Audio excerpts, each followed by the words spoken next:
Hey pastors, my name is Wesley and this is my wife Jessica J. We're from Awaken Fire Ministries. We've been traveling the world for about 4 years now with a mobile baptism tank, just watching God encounter his people in the water. So we just wanted to take this moment to share with you guys a little bit of a background about who we are, where we're coming from.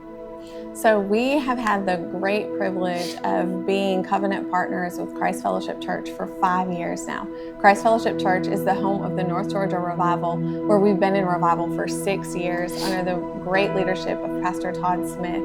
And as we've been traveling the world, or the country, not the world yet, but we have had lots of conversations with Pastor Todd about what we're seeing and what's going on and what the Lord is speaking to us.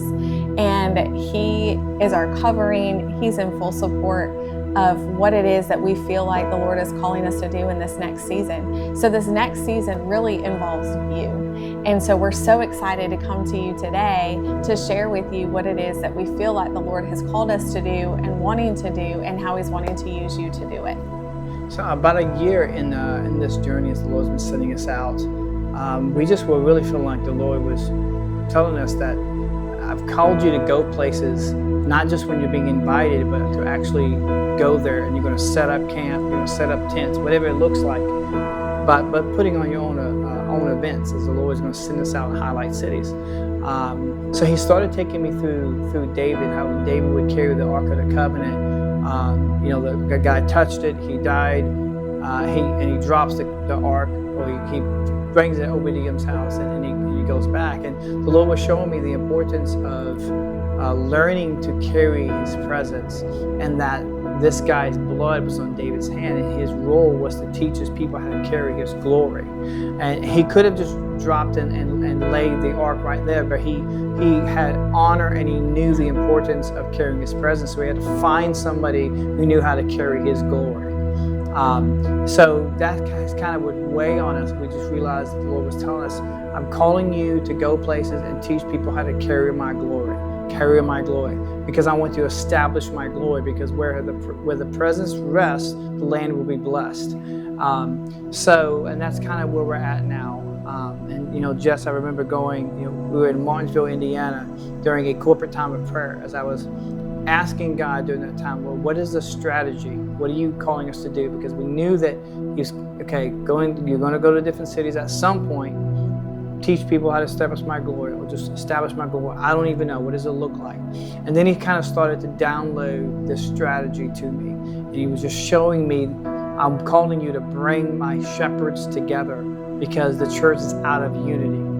And it's important that the shepherds come together and be in unity. There's a lot of disunity taking place. And I'm hearing this language from some of the pastors as they're doing their own thing in the church, which is okay in and of itself, because you're taking care of your sheep.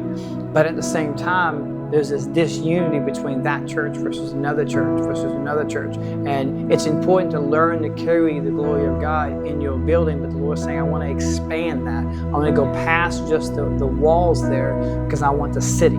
It's not just your church that I want, and then you're waiting for them to come in. It's like, I want the city. And he was showing me that, yes, I need a home, but I need you to come together. And he was just showing me the strategy of the importance of, on this event, you're not coming in there as individuals. You're not coming in there with an individual church shirt, representing your church, and a lanyard that represents your church, being like a job fair. It's like, I need you to come together as one.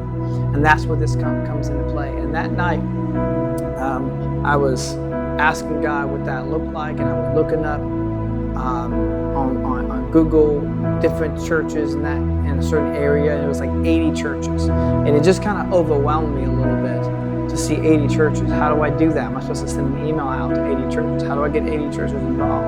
And then he just dropped the number 10 in my spirit. And the number 10 means government. And it's important that there are people that know how to steward God, what he wants to do, steward what he's wanting to do. And that number 10 represents government. But then he took it a step further. The more I looked into it to understand that, this is what I came up with. In its original meaning, some believe 10 indicates union or collection. In Judaism, the rabbis regard the number 10 as a cohesive system of smaller parts that combine to create something whole. This belief is why rabbis regard 10 as meaning holiness. Something holy enough as a whole that whatever God creates becomes a resting place for His presence. And then I realized, there it is. So we believe very strongly that what He's saying is, I just need 10 leaders, 10 churches that will come together. That's all I need, and my glory will be established. If there's one, we're coming, but I believe He's showing us the strategy. They come together in unity. Even when we come and we do an event and we go, that the church is coming together and they're doing things together and supporting each other.